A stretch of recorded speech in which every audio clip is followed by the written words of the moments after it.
program JKN ini sumber pendanaannya itu terutama itu dari iuran ya.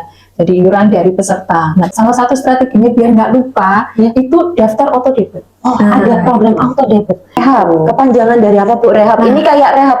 Kayak yang direhabilitasi. Seperti itu Mbak Tania. Hai, welcome back to Pojokin, podcast JKN Mojokerto Jombang terkini.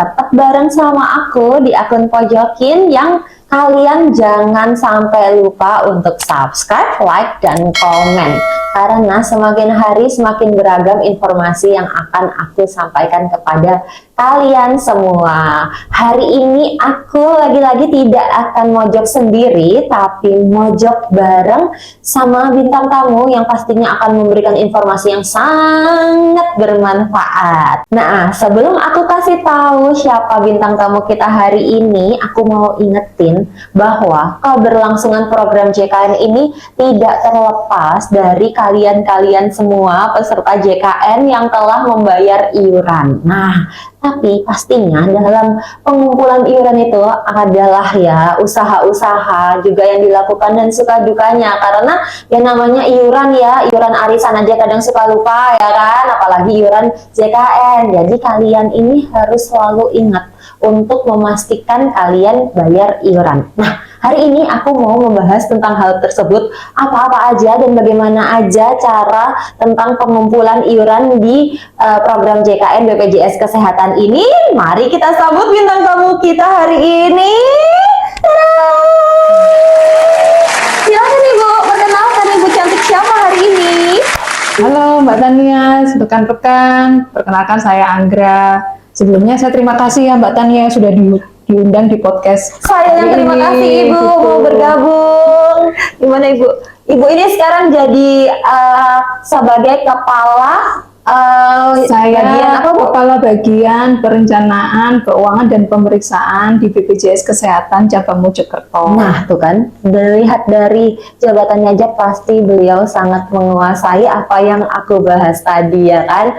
Jadi hari ini Bu, kita mau tahu sih Bu, sebenarnya kan juga ini namanya transparansi ya Bu ya, untuk masyarakat bagaimana sih pengelolaan iuran di program JKN itu sendiri gitu. Nah, ini apa Bu bisa dijelasin? Jadi sebenarnya program JKN ini dapat iuran tuh dari masyarakat segmen apa aja dan bagaimana? Ya, jadi untuk program JKN ini sumber pendanaannya itu terutama itu dari iuran ya. Jadi iuran dari peserta. Nah, peserta di sini bisa peserta mandiri, perusahaan maupun pekerja penerima upah, seperti itu Mbak Tania. Jadi itu semuanya itu ada masing-masing ya Bu ya? Ada masing-masing segmennya gitu. Segmennya. Bisa Ibu berapa aja itu Bu kira-kira kalau yang untuk peserta mandiri itu sesuai kelasnya ya, kayak pernah dibahas kelas 1, 2, 3. Dan kalau untuk peserta badan usaha berarti kewajibannya untuk Ya, jadi kalau badan usaha itu untuk iurannya sebesar 5% dari penghasilannya, seperti itu Mbak Tania. badan usahanya 5% ya Bu ya? 5%. Untuk pekerjanya sendiri juga Untuk ada pekerja, kewajiban? ada kewajiban Mbak. Jadi dari 5% itu, yang 1% itu menjadi beban pekerja, kemudian 4%-nya itu beban dari pemberi kerjanya. Oke, jadi itu totalnya 5% Totalnya 5%. dari itu semua. Nah, selain udah tahu kan kita ya Bu ya, kalau kita itu wajib membayar iuran. Nah, buat beberapa kasus nih kan ya Bu ya, ada peserta yang tidak membayar iuran JKN, mungkin lupa atau terkendala suatu hal.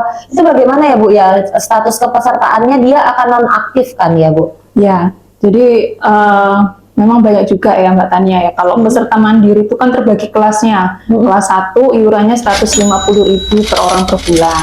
Kelas 2 iurannya 100.000 per orang per bulan.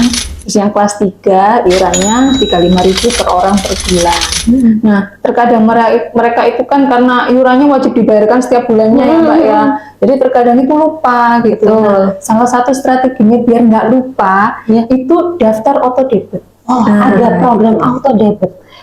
Jadi kalau itu pasti langsung terpotong dari rekening ya Bu jadi ya. peserta ini bisa daftar auto debit di kanal-kanal pembayaran, salah satunya itu bank, Mbak. Oke. Jadi setiap bulannya si peserta menyediakan saldo yang cukup ya di rekeningnya, otomatis kepotong. Otomatis kepotong. Jadi tinggal nyantai-nyantai aja di rumah, tidur-tiduran, kepotong sendiri saldonya. Gitu. Enak itu, nggak ribet sebenarnya ya. Peserta JKN harus tahu ini tentang program auto debit, jadi nggak ada yang kelupaan. Nggak ada yang kelupaan. Memangnya tanggal berapa sih Bu maksimal setiap bulan untuk bayar iuran itu? Nah, pembayaran iuran ini ya maksimal paling lambat sebelum tanggal 10 setiap bulannya. Tanggal 10, jadi ingat-ingat, jadi jangan lewat tanggal 10 kalau yang belum ikut auto debit ya Bu ya. Iya.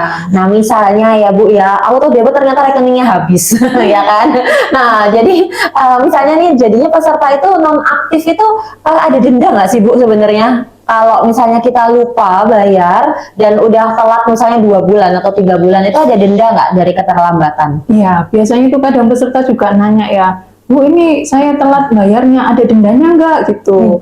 Nah perlu diinformasikan bahwa kalau pembayarannya telat, kemudian bayar tunggakan itu nggak ada denda. Mbak Tania. Oh nggak ada denda? Nggak ada denda. Jadi misalnya saya kelas 1 Bu, Ya. telat 3 bulan 100.000, berarti 3 bulan itu saya harus bayar 300.000 gitu? 3 kali, kalau kelas 1 Mbak itu Iya. 150. Oh iya, maaf, Jadi 3 kali 150.000 itu 450.000. Nggak ada denda, hanya iurannya tok. Hanya iurannya aja ya. Jadi misalnya ya si peserta JKN itu langsung sakit nih, dia telat bayar 3 bulan, dia lunasi 450.000, bisa langsung dapat pelayanan kesehatan Bu? Bisa langsung, setelah membayar tunggakan, statusnya aktif, ketika dibutuhkan untuk berobat, bisa langsung dipergunakan. Oh bisa langsung, mau di FKTP ataupun rumah sakit? Betul, seperti Oke. itu. Yang penting statusnya sudah aktif, maka peserta bisa dijamin oleh BPJS Kesehatan. Tapi kayaknya saya tuh ada pernah dengar tentang denda yang di rumah sakit itu Bu, itu apa ya Bu?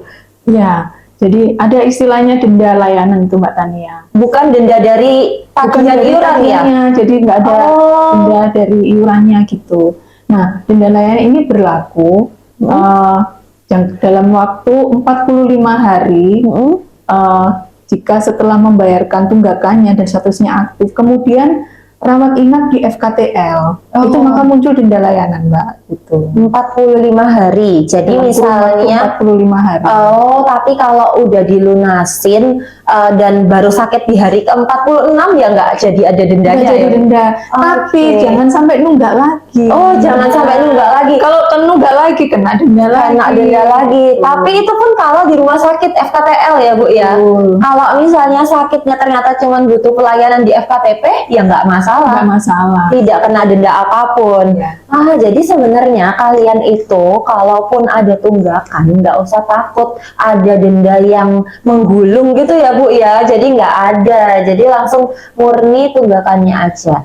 Nah, kalau misalnya itu tunggakan itu ya Bu, ya misalnya ada yang sampai peserta jangan sampai banyak yang kayak gini, tapi udah bertahun-tahun, udah lama banget dan lupa sebenarnya kalau punya kartu BPJS, jadi tahunan nggak bayar, itu ya kena semuanya Bu, 3 tahun, 4 tahun gitu. Iya, jadi di BPJS Kesehatan itu mencatat jumlah tunggakan maksimal 24 bulan. Oh, 24 bulan. Jadi kalau meskipun nunggak 3 tahun, 5 tahun, 10 tahun gitu ya, yang dicatat dan ditagihkan oleh BPJS Kesehatan adalah 24 bulan maksimal. Jadi 24 bulan itu 2 tahun ya Bu, ya 2 tahun ke belakang aja. 2 tahun pertama. 2 tahun pertama? 2 tahun pertama. Oh gitu, 2 tahun pertama jadinya tunggakan yang akan dicatat oleh BPJS Kesehatan. Dan kalau mau mengaktifkan kartunya kembali, ya itu yang harus dilunasi. Seluruh tunggakannya harus dilunasi dulu. Oke, jadi kartunya bisa aktif. Kartunya bisa aktif kembali. Kalau lumayan besar ini ya Bu, ya misalnya jumlahnya dan lagi nggak pegang uang untuk melunasi segitu, gimana Bu? Boleh cicilan apa boleh utang dulu gitu? Nah, kebetulan Mbak Tania ini ya, jadi BPJS Kesehatan tuh punya program cicilan atau kalau istilahnya itu rehab. Rehab, kepanjangan dari apa Bu rehab? Ini kayak rehab kayak yang direhabilitasi. Bukan seperti itu Mbak Tania. Jadi singkatannya itu dari rencana pembayaran bertahap. Oh, Singkatannya iya, rehab. iya, iya. Gitu. Bukan keuangan kita direhab ya Bu ya. Bukan atau rehabilitasi medis, gitu, bukan. Oh, rencana pembayaran bertahap. Jadi bisa berapa kali itu Bu? Ya, jadi kalau ada peserta ya ketika menunggak gitu bisa ikut program rehab ini. Nah, untuk program ini pembayarannya itu secara kan bertahap ya. Jadi maksimal yang bisa dicicil adalah selama 12 tahapan. 12 kali, Maksimal, oke. 12 kali. 12 kali itu nominalnya dari total tunggakan. Total tunggakannya. Oke, jadinya bisa dipilih ya Bu ya. Kalau mampunya 12 kali ya pilih yang paling ringan. Ya, jadi seperti ini ya gambarannya ya. Karena BPJS Kesehatan mencatat tunggakan maksimal 24 bulan, makanya tunggakan 24 bulan ini bisa dicicil paling banyak 12 tahapan. Nah, ketika kalau misalnya menunggaknya 10 bulan, maka yang bisa dicicil adalah maksimal 5 tahapan. Oh, seperti itu. separuh Jadi dari, separuhnya. Iya, oh, maksimal. separuh dari total tunggakannya. Iya. Nah, berarti aktifnya itu dari cicilan ke berapa itu Bu baru aktif? Kalau seluruh tunggakannya sudah dilunasi maka akan aktif. Oh, jadi tetap harus nunggu lunas dulu ya Bu ya. Jadi kalau sudah milih misalnya mau nyicil 5 kali gitu ya, Iya. ketika sudah nyicil 1 kali itu masih belum aktif Mbak. Oke. Nanti kalau sudah lunas semua 5 kali tahapan itu, lunas semua tunggakannya baru bisa aktif. Baru bisa dipakai berobat ya Bu ya. Betul. Jadi ya kembali lagi ya, jangan sampai nunggak. Jangan nunggak. Jangan nunggak ya. Kalau misalnya sekarang sudah terlanjur nunggak, ya, segeralah ikut program rehab ini. Betul, jadi kalau ada apa-apa udah nggak bingung ya Bu ya, Iya. kartunya udah aktif lagi dan langsung habisnya ikut rehab, ikut auto debit ya Bu ya. Iya betul. Biar nggak kelupaan Biar nggak lagi. lupa. Nah, untuk pendaftaran untuk bagi peserta yang tertarik mengikuti program rehab ini harus daftar dulu Mbak. Oh, daftar. Daftar programnya itu kita menyediakan 3 kanal ya. Oke. Yang pertama Care Center 165. Yang kedua bisa mendaftar melalui aplikasi Mobile JKN. Yang terakhir bisa mendaftar di kantor cabang BPJS Kesehatan. Oke, ya yang paling gampang ini yang lewat mobil JKN atau Care Center ya, nggak usah jauh-jauh. Nggak usah jauh ya, tinggal nyantai-nyantai di rumah tidur-tiduran, buka HP-nya gitu. Daftar rehab. Karena di mobil JKN juga bisa lihat kan Bu jumlah iuran tertunggak kita. Jadi dilihat kira-kira mampunya dicicil berapa kali langsung lewat mobil JKN. Betul, seperti itu. Oke, nah kalau misalnya udah tadi ya Bu ya lewat rehab dan jangan lupa auto debit, yang mau bayar-bayar itu loh Bu setiap bulan ya, itu lewat apa aja sih Bu? Bisa lewat mana aja? Ya Mbak, jadi BPJS Kesehatan sudah cukup banyak yang menyediakan kanal pembayaran iuran ini ya. Nah untuk bayarnya ini bisa di bank. Kita bank sudah kerjasama dengan banyak bank ya. Tuh. Kemudian dengan PPOB. Nah PPOB ini salah satunya misalnya di Alfamart, kantor pos gitu. Pakai Minimarket gitu ya Bu ya? Minimarket, mobile banking pun juga bisa lewat ATM gitu. Kemudian kanal-kanal yang lain juga gitu. Kalau lewat yang sekarang Bu, yang suka ini e-wallet, nah kayak Shopee, Tokopedia, gitu bisa nggak Bu? Nah bisa juga, apalagi kan yang seperti itu kadang ada cashbacknya yang bisa menarik peserta untuk membayar. Oh gitu ya Bu ya, ada cashback ternyata. Dan lumayan ya, kalau itu 35.000 masih dapat cashback, itu apa ya nggak murah banget? Betul. Gitu 35.000 kan cuma dapat apa ya Bu ya, kalau jajan kopi, nah sebulan tapi bisa ngejamin kesehatan kita per orang ya, gitu. Jadinya janganlah sisihkanlah ya, jangan lupa gitu. Jangan lupa untuk membayar. Jadi lewat udah banyak bisa lewat bank gitu ya, lewat PPOB juga merchant-merchant yang bekerja sama ya Bu ya dengan BPJS Kesehatan. Jadi udah nggak susah sebenarnya bayar, apalagi zaman era digital ini ya. Betul. Lewat e-wallet pun bisa. Jadi kan nggak ada alasan sebenarnya lupa ya Bu ya. Iya. Kita kalau lagi jalan gitu ya naik kendaraan kan lihat Alfamart ya, mampir aja situ untuk bayar. Iya Jadi benar. nggak ada alasan lagi lupa. Nunjukin apa itu Bu kalau ke Alfamart gitu? Ya, bisa nunjukin kartunya atau nomor VA-nya. Nomor VA. Oh, tapi ya udah tersosialisasi ya. Pasti semua petugas minimarket itu paham ya, Bu. Pasti paham. Mau bayar BPJS langsung Layani. Tuh kan nggak pakai susah loh, padahal udah harus kayak gitu aja. Jadi ya kalian harus sadar juga emang pentingnya jadi peserta JKN aktif. Nah terus Bu, ini kan tadi kalau dari kesadaran ya Bu, tiap orang upaya yang dilakukan BPJS sendiri apa ini Bu? Kan pasti kita harus saling mengupayakan ya untuk iurannya ini tetap berlangsung demi keberlangsungan program JKN. Itu apa aja upaya-upaya dari BPJS Kesehatan sendiri? Ya, jadi begitu peserta terdaftar, itu kan dia harus ingat ya untuk membayar iuran setiap bulan. Namun dari kami juga ada petugas untuk pengingat iuran. Jadi yang kami lakukan adalah kami punya petugas telecollecting, Mbak Tania. Jadi teman-teman itu menelpon peserta untuk mengingatkan untuk membayar iuran. Paham, kayak kartu kredit biasa juga ada yang ngingetin ya Bu, kalian yang punya tagihan gitu. Ada petugas. Kemudian ada juga kami kerjasama dengan masyarakat ya. Istilahnya itu kader JKN. Oh, masyarakat apa ini Bu? Daerah atau gimana? Masyarakat yang di daerah, jadi sebagai perpanjangan tangannya BPJS. Jadi mereka selain pengingat iuran, mereka juga bisa mensosialisasikan program JKN itu. Oh begitu. Menerima pembayaran juga lewat. Menerima pembayaran karena semua kader JKN ini sudah terdaftar sebagai PPOB. Oh gitu. Jadi kalau itu kader JKN itu ada di wilayah mana Bu? Jadi kalau cabang Mojokerto ini kan 3 dati ya, Kota Mojokerto, Kabupaten Mojokerto, dan Jombang. Di semua wilayah ini sudah ada kader JKN-nya. Oh gitu, jadi sebenarnya kalian harusnya kenal ya kader JKN di... Siapa tuh tetangganya ternyata dia kader JKN. Oh gitu, jadi ini itu juga jadi media ya untuk pengumpulan iuran dan penyampaian informasi BPJS Kesehatan, kayak gitu. Terus apalagi Bu, kader JKN, telecollecting, mungkin ada upaya lagi yang dilakukan kalau mungkin untuk yang badan usaha atau pemerintah daerah sendiri bagaimana? Iya, jadi kalau badan usaha itu setiap bulannya kami kirimkan billing statement ya kepada emailnya gitu. Kemudian kami juga lakukan reminder melalui WA Blast. Ya. Kemudian bagi Pemda, Pemda ini kami reminder melalui surat tagihan, kemudian kami kunjungi, kemudian per 3 bulannya kami lakukan rekon. Gitu. Apa itu pencocokan data antara BPJS dan Pemda. Gitu.